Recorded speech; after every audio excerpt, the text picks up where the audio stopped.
listening to the Labor Notes podcast, the weekly show from Labor Notes featuring rank-and-file stories and organizing strategies. I'm Danielle, co-host of the pod in New York City. And I'm Natasha, pod co-host and a staff writer out in Philly. We're talking today about U.S. postal workers' fight in this critical moment. It's a fight that concerns all of us, both as an attack on our union siblings and on a vital universal service that millions of people in this country rely on. The Postal Service is the largest union employer in the U.S., and much of the story for postal workers really gets at the heart of the ways that working people who have been systematically under attack by corporatization are now also being targeted by the Trump administration. But their fight also models tactics that work. In March, postal workers organized hundreds of rallies across the country to defend their service against privatization and DOGE attacks, our editor Alexandra Bradbury reported. We have Al here today, who's been covering postal workers for years, to talk about the current state of affairs and the growing reform movement within the National Association of Letter Carriers. Al, do you want to start us off with some context? Sure. For more than a decade now, postal workers have been dealing with sort of an extreme version of what's becoming a reality for many workers. So I'll try to put it in bullet points. 1, inflation. Back in October, letter carrier Rob Doraction wrote for us that since 2013, postal workers have seen their wages increase 18% since 2013, while inflation increased 31%. Postal workers have also gotten the lowest wage increases relative to inflation of any profession tracked by the Bureau of Labor Statistics during that period. And remember, when the COVID pandemic hit, postal workers were among the workers who were called essential, so their workplaces never shut down. In fact, their workload increased as people started ordering so much more stuff online, not to mention there was a major election, you might remember, where almost half of the ballots came by the mail. So in 2020, there were lots of postal workers working like 12 to 14-hour days, 7 days a week, sometimes like 0 days off for months on end, and nobody got any hazard pay. People had the expectation that in this contract, after going through all that, they would finally get some recognition and some money. So inflation is one. 2, there's a 2-tier system in the Letter Carriers Union that's created a category of entry-level members who make as little as $19.33 an hour. That is a lot less than career letter carriers make doing the exact same job. And especially in cities with a higher cost of living, it's also less than the starting pay at competitors like UPS or Amazon, and even at jobs that are a lot less grueling and that don't have rain, sleet, and snow in the job description. So in Seattle, where I live, the minimum wage is now $19.97. So the Postal Service has had a hard time hiring for these entry-level jobs. And by the way, this tier of letter carriers can also be forced to work overtime whenever they are scheduled, and they might not know about it until the day of. Letter carrier Tyler Vassar wrote about that for us a year ago. They also make them work Sundays just to deliver Amazon packages. They call them Amazon Sundays. 3, rank-and-file letter carriers have been organizing to challenge leaders in their union who wouldn't give them real bargaining updates for the better part of 2 years of bargaining, and then basically pushed an unsatisfactory contract on them last month. Meanwhile, the next biggest postal union, the APWU, is still in bargaining, by the way, and its members are working under an extension of the recently expired contract. 4, postal workers have also been fighting consolidation. Former Postmaster General Louis DeJoy, I do like the ring of that former. DeJoy, you might remember he came in during Trump's last term, his first term, and laid out a 10-year program of what he calls modernization, his Delivering for America program. One piece of that plan that he's begun rolling out and that has caused huge jams and delays in some parts of the country is to close 200 mail processing plants and funnel all the mail to new mega plants called regional processing and distribution centers. So under this plan, a letter mailed within Cheyenne, Wyoming, like from one side of town to the other, would now have to travel all the way to Denver for processing and then back again, adding delay to the whole process. What a modern and efficient system. And now postal workers are also dealing with political meddling. The Washington Post reported in February that Trump planned to move control of the USPS to the Commerce Department and fire the Postal Service's Board of Governors. So postal workers are facing an attack on several fronts. They've got the external forces of austerity, privatization, and threats of DOGE cuts. And then internally, within the letter carriers union, they've also been dealing with an undemocratic institution where they've been fighting all these walls meant to shut them out of decision-making. Some members were even told that their union leaders would only share information about bargaining in closed door meetings, and that attendees shouldn't even share what they hear with the rest of the members. Yeah, and when workers are shut out of the bargaining process, they may see binding arbitration as an opportunity to get a better contract, though of course they could also be handed something even worse.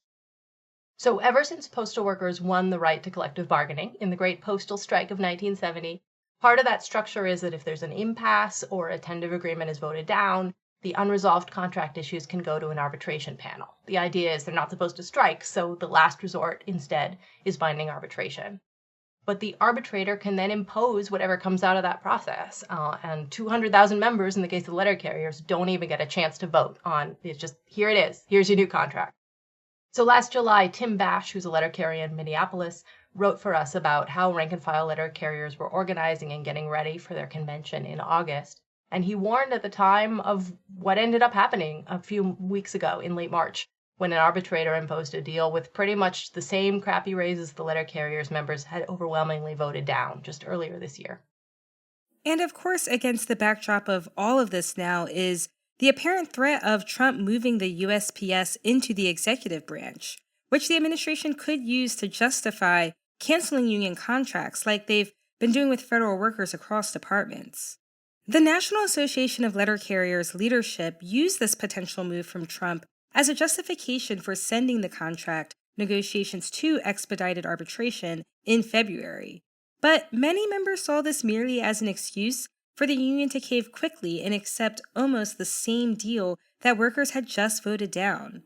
Members had hoped to apply pressure with a public campaign during arbitration.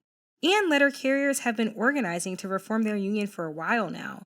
They started coming together a year ago to fight for open bargaining. I'll also add that unlike other public services that have constantly been on the chopping block, the U.S. Postal Service already gets zero tax dollars. It operates on a break-even basis, which honestly I think it shouldn't have to. It's a public service, like schools and libraries and roads and parks. We should publicly fund it.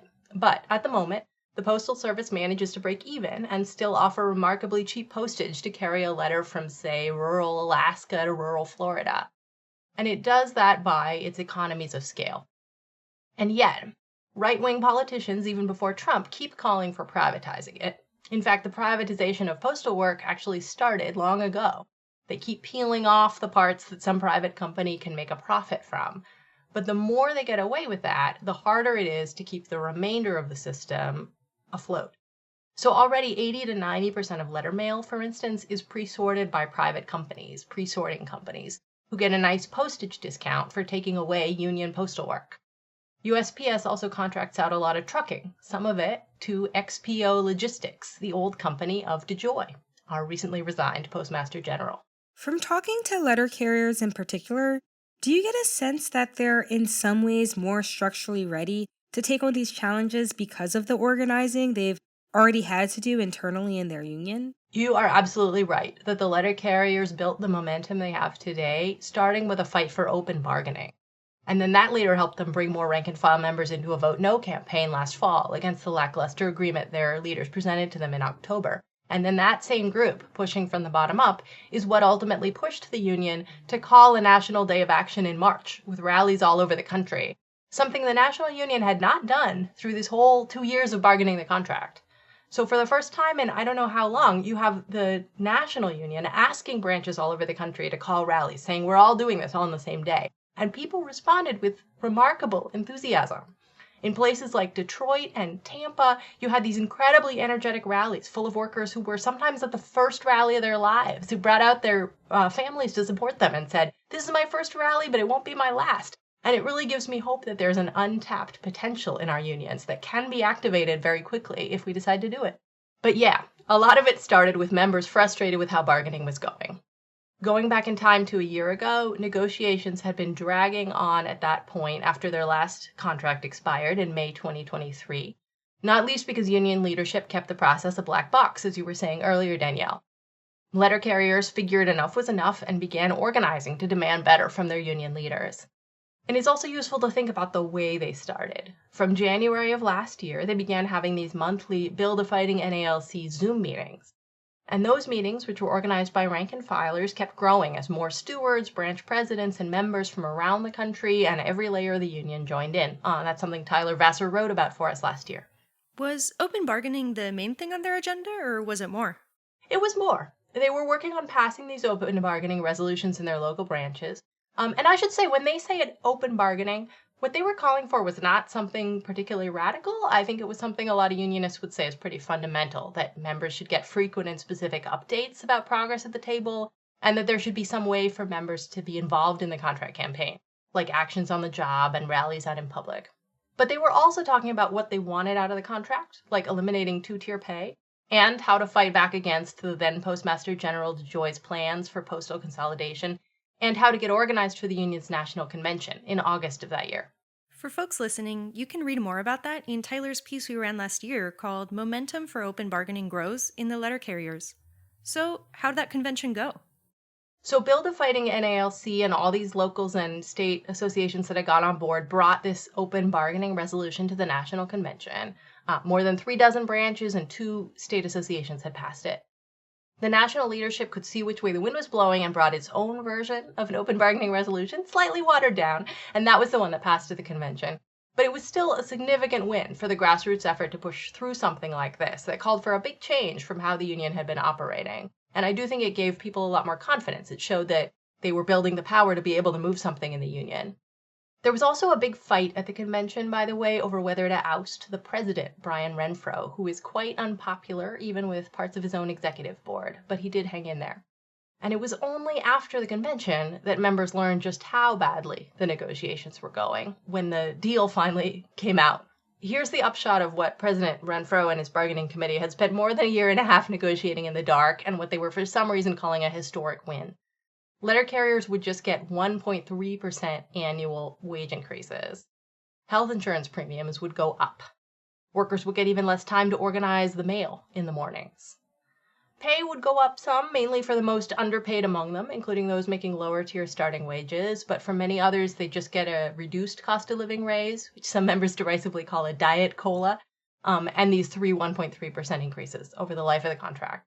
There were also some funky developments to allow even more forced overtime, which is already so rampant for postal workers. So the contract the arbitrator imposed on them last month, as you mentioned, Natasha, really isn't much better than this. The raises are 1.3% the first year of the contract, 1.4% the second, 1.5% the third. So just like barely ticked up over 1.3 each year. So where do things stand now for postal workers? Postal workers are taking up the fight on multiple fronts. These past couple of months, APWU and NALC mobilized their members and the public to stand up for the Postal Service and its union workers, including by calling their senators and Congress members and rallying across the country. But letter carriers members are also just furious about this contract, and there are already 2 opposition candidates running to boot out NALC President Brian Renfro at the next election, which is next year. Margot O'Neill, a letter carrier who's been helping build a local chapter of the caucus Build a Fighting NALC in Des Moines, Iowa, told me that many members have been talking about how former Teamsters president James Hoffa Jr. got voted out after he forced through a UPS contract that the members had voted down in 2018. All of this organizing work that the Build a Fighting NALC caucus has been doing so far, do you see it also translating to building power to fight back in what feels like a critical moment for public postal workers? Yeah, I do. Margot was saying that in Ames, Iowa, where the union branch has just 30 members, this is a very small town, about twice that many people showed up to the NALC rally there in late March, when the day when the postal workers had these massive national rallies. I don't think the caucus can take credit for the widespread anger or for people's willingness to fight. We've seen a renewed fighting spirit across industries over the last few years, and some of it can be chalked up to what workers went through in the pandemic. You know, the real indignation of seeing bosses literally treat workers' lives as expendable. And some of it to the temporary leverage that a labor market gave us, boosting workers' confidence. And especially, as Margot mentioned, we're seeing workers drawing inspiration from one sector to another. It's really striking to me that letter carriers set their sights higher on open bargaining and a real contract campaign, partly by seeing what auto workers and UPS Teamsters and Boeing machinists did during the period when they were, waiting on their contract. But what the Reform Caucus has been able to do is help channel that anger into collective efforts that push change in the union, starting with the opening bargaining resolutions and then amplifying the vote no sentiment, and now dealing with these latest attacks.